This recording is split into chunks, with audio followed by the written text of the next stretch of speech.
was writing the last installment, I had to keep remembering that Tris is very short.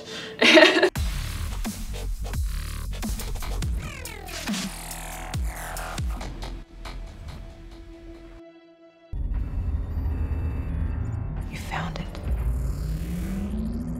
The future our people deserve.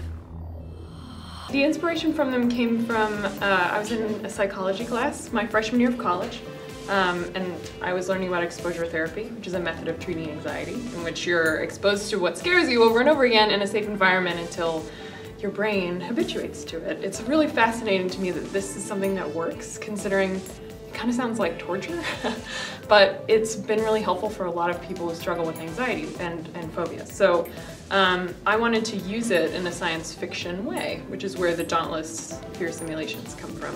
I think it's a great story for a bunch of reasons.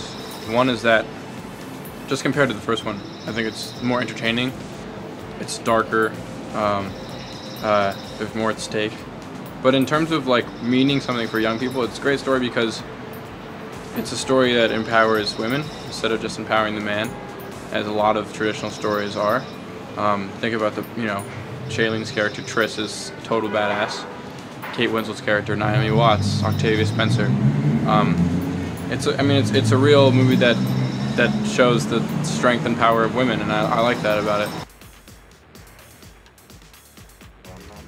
I'm not that specific in my imaginings, I guess, when I'm writing, but I think they have since replaced my original imaginings of those characters. When I was writing the last installment, which was for the short story collection, I had to keep remembering that Tris is very short, things like that. So I think they've made the characters come alive for me in an interesting way.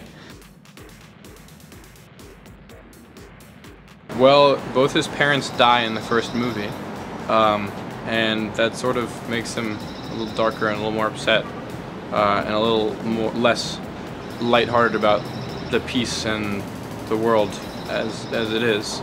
But it also makes him really want to keep the world safe, and that he doesn't want people dying anymore.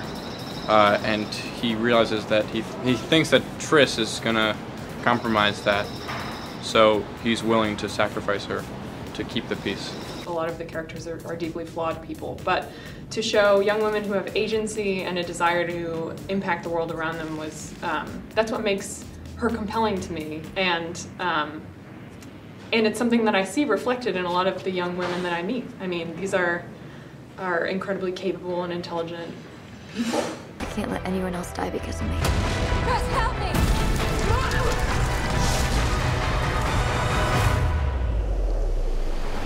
I think dystopian societies are attractive to young people because when you think about it, your teen years, it's when you think you have the darkest thoughts, and perhaps it can be attributed to how you feel what your place in the world is. And because also we don't really know our place in the world when we're teenagers. We're trying to figure that out.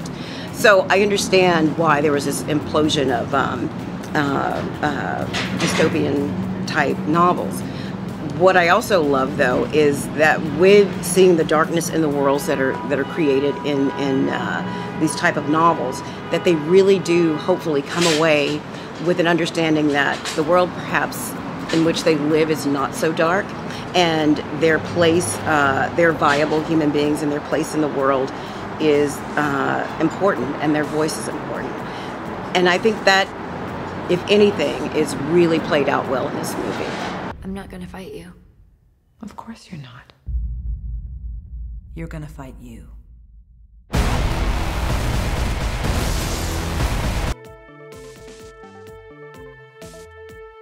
Oh gosh, yeah, like a tiny second of a part, yes, I'm an erudite extra.